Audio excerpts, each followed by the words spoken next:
at Denver with Esper Stoneblade.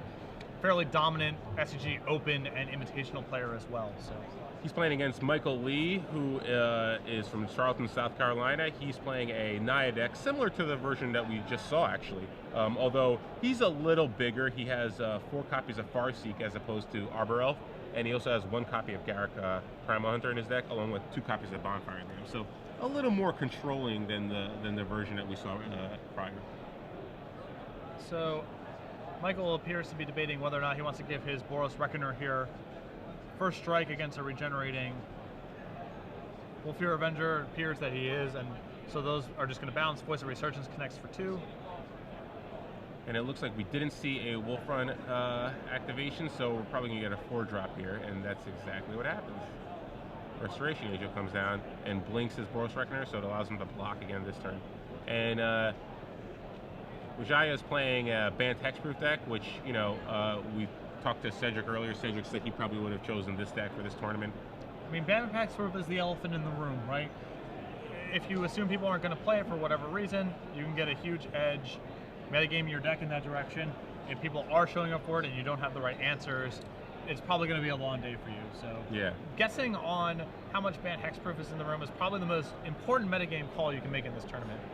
And Bant Hexproof, when you're playing against a deck like Big Naya, the way that Hexproof wins those games is usually turn 3 Geist, turn 4 Unflinching Courage on my Geist, or Spectral Flight. Given the board state here, it's going to be tough for Bant Hexproof to sort of pull this one out. But again, because of the life totals are so low right now, a timely Spectral Flight on that Geist that's currently in play could actually be just enough. Yeah, because there are cards like Simic Charm that can also pump through damage as well. A very valuable card on Michael's side of the board right now is that Kessig Wolf Run, because it allows him to push through damage without having to attack with so many creatures that he's susceptible to being killed on the way back. Yep.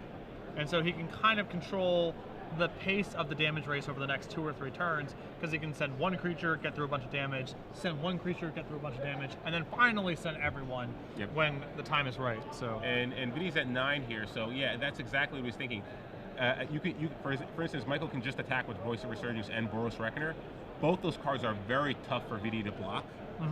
And if he doesn't block them, he can actually just pump one of them up and drop Vidi down to 1.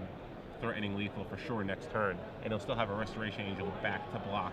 Yeah, and another play that he has also access to is just attacking with Restoration Angel and pumping it exclusively, leaving back Boros Reckoner on defense, which then makes it very challenging for Vidi to attack, because he basically has to attack for lethal because the Reckoner is back on D to shoot back. So he has a lot of control over the way that attacking and blocking works over the next couple of turns. So let's see if he with Vidi at 9. If he attacks with Restoration and Boros Reckoner, he forces a block. He forces Vidi to block. So I kind of like attacking. Well, let's see here. Geist come down. So it looks like Resto's just going to come over. Yeah, it's too dangerous, I think, to attack with it. Given that Michael's at 10, I think it's a little too dangerous to attack with anything else. So you might as well just max pump here. Yeah, I like this.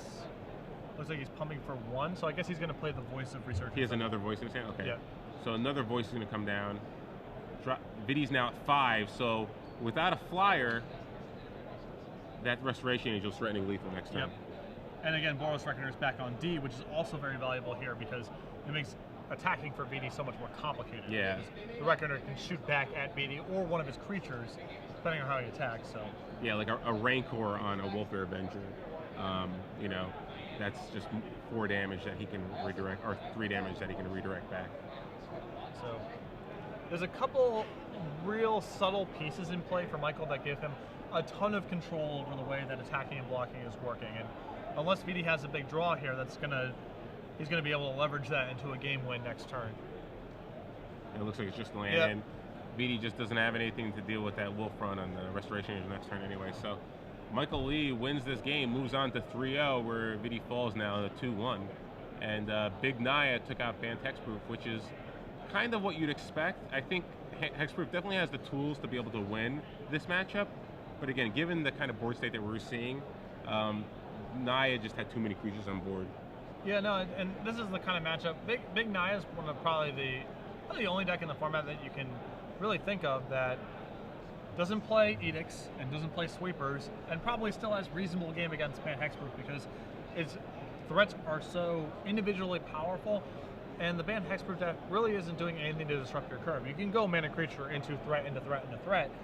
Ban's not going to break that up, and unless they have, you know, an invisible stalker draw, it's pretty hard to actually punch through that. So yeah, and if you don't have the kind of draw that you like, the early, really aggressive enchantment draw that you need from Hexproof, then even a card like Bonfire of the Damned can just blow you out in the mid game. You know. Yeah. It'd be interesting to see whether or not Vidi can recover. Again, now that he has one loss, maybe he'll be in a bracket of more control decks. You know, it's tough to say, but it's really a crapshoot with a deck like Ban Hexproof because you really want to get in the right bracket in order to be successful. If you're in the heavy Naya bracket, I don't really think that's where you want to be because you don't want to have to play against cards like Stringer of Geist and Advent of the Worm and all these like aggressive type cards. Because that's not really what your core competency is. Yes. So, like I said, you know, it's the elephant in the room. I think for a lot of players, it's kind of the crapshoot, right? Yeah.